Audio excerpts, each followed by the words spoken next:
دنیا میں اگر جھوٹ کو انسانی شکل ملتی تو پتہ ہے یہ کس کا ہم شکل ہوتا؟ یقین مانیے یہ جو جھوٹ ہے نا، یہ بھارتی گودی میڈیا کے اینکر ارناب گوسوامی کا ہم شکل ہوتا. اتنا یہ بندہ جھوٹ کا منجن بیچتا ہے، جھوٹ کا چورن بیچتا ہے، بلکہ اگر میں کو اس کا پروگرام چلتا ہے جھوٹ پر تو غلط نہیں ہوگا. اتنا بے شرم، اس بے شرم کو جب اس کا جو آقا ہے جس کے آگے دم ہلاتا ہے پھرتا ہے، کون ہے اس کا آقا؟ نریندر مودی. جب نریندر مودی اس ارناب گوسوامی کو ہڈی ڈالتا ہے، ہڈی کا مطلب سمجھتے ہیں کس کو ڈالی جاتی ہے؟ جب اس کو ہڈی ڈالی جاتی ہے تو پھر اس کی تیزیاں دیکھنے والی ہوتی ہیں. یہ پاکستان پر چڑھ دوڑتا ہے بغیر سوچے سمجھے کہ کیا بول رہا ہے، جھوٹی خبریں نکال کر باقاعدہ پروپیگنڈا کرتا ہے.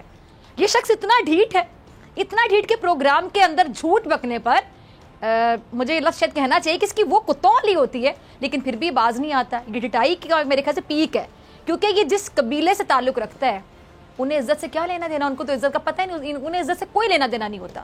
آپ کو یاد کرواتی چلوں کہ اس جھوٹ کے بیوپاری نے پاکستان پر پلوامہ حملے کا الزام لگایا تھا، یاد ہے آپ کو؟ بڑے دعووں کے ساتھ، جھوٹے ثبوتوں کے ساتھ، لیکن پھر قدرت نے مودی کے اس پپی کو دنیا کے سامنے بے نقاب کر دیا، ایکسپوز کر دیا، اور یہ نظارہ سب نے دیکھا. لیکن یہ بے غیرت انسان پھر بھی باز نہیں آیا، یہ ڈھیٹ انسان پھر بھی باز نہیں آیا. پھر ارناب گوسوامی کی چیٹ لیک ہو گئی جس میں اس نے پلوامہ حملے کا پہلے سے علم ہونے کی بات کی تھی اور اپنے فوجیوں کے قتل پر خوشی کا اظہار کرا تھا. یہ جو بڑا محب وطن بنتا ہے کہ بھارت کا یہ بہت زیادہ محب وطن اینکر ہے اور اس کو بڑی محبت ہے جیسے بھارت سے، ان کے فوجیوں کے حوالے سے ان کے قتل پر خوشی کا اظہار یہ کر رہا تھا. اور اس سے آپ اس کی حب الوطنی کا اندازہ لگا لیں. میرے خیال سے مجھے کچھ اور کہنے کی ضرورت نہیں ہے. اور یہ ڈیفینیٹلی جو اپنی حب الوطنی کا یہ باقاعدہ یہ بھاشن بولتا ہے پروگرام میں، یہ اس کا ناٹک ہے، ڈرامہ ہے، اس سے بڑھ کے کچھ بھی نہیں ہے. اور اب تو ہندوستان کے لوگ بھی اس جھوٹے کو سننا پسند نہیں کرتے ہیں، کیونکہ چیخ کر بولتے ہوئے یہ اینکر نہیں بلکہ دماغی مریض لگتا ہے. اور یہ صرف ذہنی بیمار نہیں ہے، قاتل بھی ہے. آپ کو یاد ہوگا اس نے آرکیٹیکچر کے پیسے کھا لیے تھے اور اس بندے کو خودکشی کرنے پر مجبور کر دیا تھا. اتنا خود غرض، لالچی، گھٹیا، کمینہ اور گندا انسان ہے یہ ارناب گوسوامی. اور اس کی جو گندی ذہنیت ہے اس کا پرچار کرنے پر اس کے چینل کو، اب ذرا سنیے گا، برطانوی ادارے نے پابندی بھی لگا دی تھی، شاید آپ نے سنا بھی. اور اس کے چینل کو پاکستان کے خلاف نفرت انگیز اور جھوٹے پروگرامز پر 280 بار معافی مانگنا پڑی تھی. 280 ٹائمز، 280 بار انہوں نے معافی مانگی. پھر اور اب اس کا تازہ کارنامہ ذرا سن لیں. سنا ہوگا آپ نے جو سوشل میڈیا یوز کرتا ہے، ٹویٹر پر بھی اس کی بڑی کتوں والی ہو رہی تھی. اس کا نیا کارنامہ، تازہ ترین کارنامہ، اور دنیا باقاعدہ اس پہ تھو کر رہی ہے.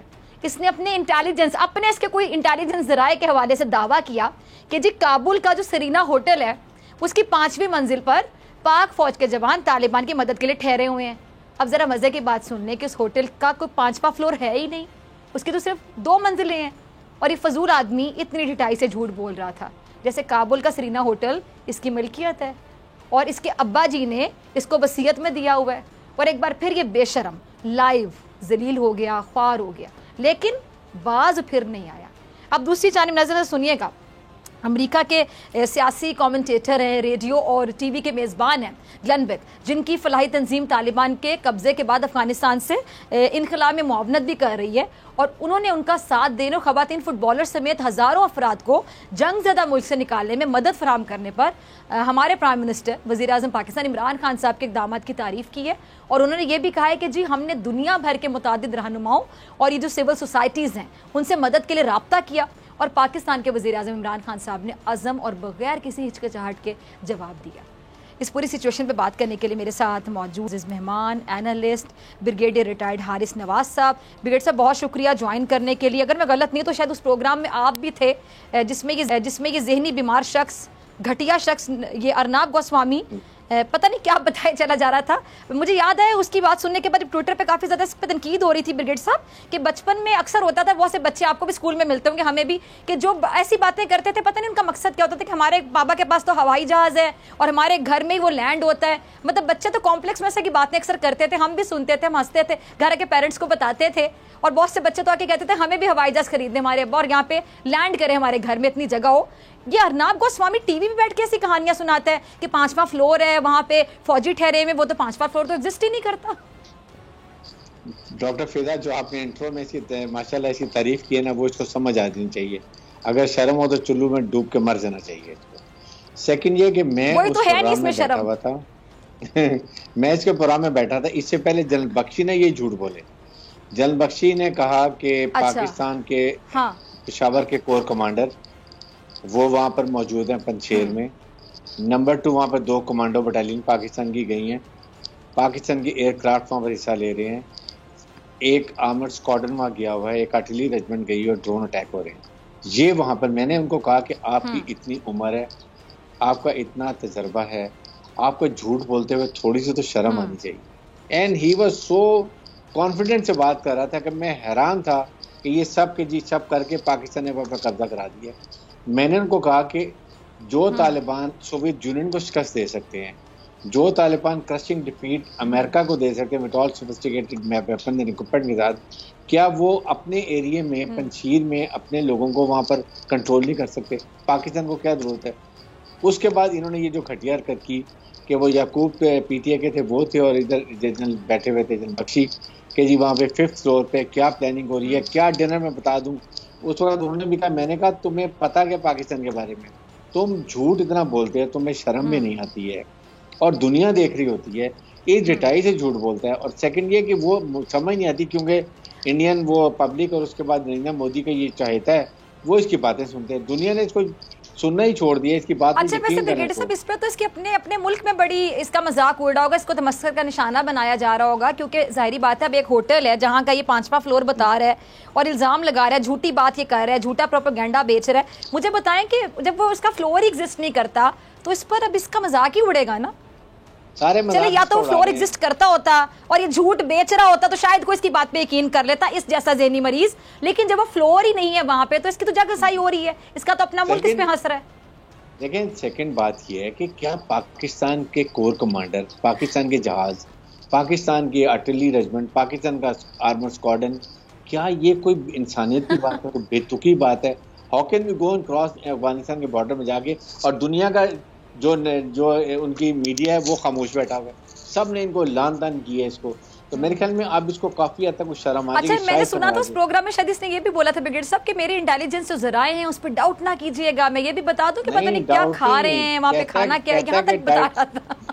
ڈائٹ کہتا ہے کہ اگر آپ میرے شک کر دیں تو میں آپ کو یہ بھی بتا دوں گا جنرل وغیرہ مینیو کا بن گیا. یہ تھا. دیکھیں ایک اور جو بڑی خطرناک بات ہے، یہ جو اسٹیٹ ڈرامے کر رہے ہیں اس کے ساتھ اس وقت جیسے انہوں نے پٹھان کوٹ میں، اڑی میں، پلوامہ میں کوئی نہ کوئی اسٹیٹ ڈرامہ کیا تھا، یہ ابھی پھر کریں گے. پاکستان کی حکومت، Pakistan security agency, everybody should be warned کہ یہ کریں گے اور دنیا کو بتانا چاہیے کہ یہ they can do any thing state drama Pakistan کو ملائن کرنے کے لیے. اور پاکستان کو جو اس وقت ایک کلیتی حیثیت حاصل ہے، پیوٹل سچویشن ہے ہماری یہ دنیا کے لیے اور دنیا کے ڈگنیٹریز آ رہے ہیں، اس میں یہ پھر کوئی روڑا اٹکانے کی کوشش کریں گے. اور یہ نیوزی لینڈ کا انسیڈنٹ ہے، یہ بھی انہی کا شاخسانہ ہے. ان کے ساتھ ظاہر ہے کہ انگلینڈ ہے، امریکن، سب they want to corner Pakistan کو. وہ چاہتے تھے کہ پاکستان کو اس میں بڑا نقصان ہو، پاکستان ڈی اسٹیبلائزر ہو، پاکستان میں دہشت گردی ہو، پاکستان میں بلوچستان میں سیپریٹی موسم کو سپورٹ ہو، سی پیک نہ بنے. یہ ڈیزائن تھے جو ناکام ہماری فوج، مسلح فوج نے ناکام بنا دیے. عراق، سیریا، لیبیا، پیلسٹائن، دیکھیں وہاں فوج کمزور تھی، انہوں نے سب پہ قبضے کر لیے. یہاں ان کا نیریٹو فیل ہو گیا. جنرل حمید گل نے، میں نے ایک دو پہلے بھی کہا تھا، انہوں نے کہا تھا کہ 9/11 بہانا، افغانستان ٹھکانہ، پاکستان نشانہ، کیونکہ ایک ہی نیوکلیر ملک ہے، ایک ہی فوج اسٹرانگ ہے جو پروفیشنل طریقے سے سب ان کے نیریٹو کو تباہ کر. آپ کو نہیں لگتا جب سے افغانستان میں طالبان نے کنٹرول سنبھالا تب سے یہ جو بھارت ہے نا یہ زیادہ پاگل ہو گیا ہے، زیادہ جنونی ہو گیا، مطلب اس سے برداشت نہیں ہو رہی بات؟ ویری امپورٹنٹ ریزنز یہ ہیں کہ ان کا پتہ کٹ گیا، ان کی وہاں انویسٹمنٹ ختم ہو گئی. یہ بلوچستان میں جو پرابلم کرتے تھے امریکہ کی بحث پہ وہ ختم ہو گیا. سی پیک میں بلوچستان میں پرابلم نہیں کر سکتے ہیں. طالبان نے کہہ دیا ہماری سرزمین استعمال نہیں ہو سکتی ہے. طالبان نے پاکستان کو گارنٹی دے دی، انہوں نے چائنا کو بھی گارنٹی دے دی. یہ پرابلم ہے اور پھر سینٹرل سے ہماری کنیکٹیوٹی ہو جائے گی جب وہاں اسٹیبلائزیشن ہوگی. یہ پرابلم ہے جس کی وجہ سے انڈیا کی رات کی نیندیں اڑی ہوئی. ٹھیک ہے. اچھا لاسٹ میں میرے پاس 1 منٹ ہے، میں آپ سے بس یہ جاننا چاہوں گی کہ بھارت اور اس کے جھوٹے میڈیا کو تو آگ لگ گئی ہے، لیکن جب یہ امریکی ٹی وی کے جو مشہور میزبان ہیں گلین بیک، انہوں نے پاکستانی عوام و خاص طور پہ پرائم منسٹر پاکستان کا شکریہ ادا کیا، دنیا کے سامنے اس بات کا اعتراف کیا بریگیڈیئر صاحب کہ پاکستانی حکومت نے کس طرح ہزاروں افراد کو نکالنے میں مدد فراہم کی ہے، اس پر تو بھارت، آپ کیا کہیں، کیا کامنٹ ہے آپ کا؟ لیکن اس کو جو بھی پاکستان کی تعریف ہوگی کوئی کرے گا، ان کے لیے وہ صفحہ ماتم ہوتی ہے. جس طریقے سے پاکستان نے ایویکویشن میں not only football team کو، دنیا کی فارنرز کو ایویکویٹ کیا ہے، اور ڈسپائٹ دا فیکٹ کہ وہ ہمیں پرابلم تھی، رسک لے کے کیا گیا ہے، دنیا اپریشیٹ کر رہی ہے، دنیا کے ڈگنیٹریز پاکستان آ رہے ہیں، ان کے فارن منسٹر پاکستان آ رہے ہیں. لیکن اسی وجہ سے، یہ تکلیف کی وجہ سے انہوں نے یہ کرکٹ کا ڈرامہ رچایا، یہ ایک تھریٹ انڈیوس کیا، پاکستان کرکٹ کو ٹریمنڈس نقصان پہنچایا. But I think Pakistan is standing as a united Pakistan. اس میں پاکستان کی مسلح فوج اور عوام اکٹھے ہیں، اس لیے ہم اس نیریٹو کو ڈیفیٹ کریں گے. انشاءاللہ پاکستان میں اسٹیبلائزیشن ہوگی، کرکٹ بھی بحال دوبارہ ہوگی، اور ہماری حکومت دن میں مستحکم ہو رہی ہے، اور افغانستان سے ہمارے تعلقات ایسے ہوں گے کہ وہاں پیس پاکستان میں پیس. ٹھیک ہے، بہت شکریہ بیر صاحب آپ کے وقت کے لیے. سبسکرائب کریں اور بیل دبائیں تاکہ کوئی خبر رہ نہ جائے.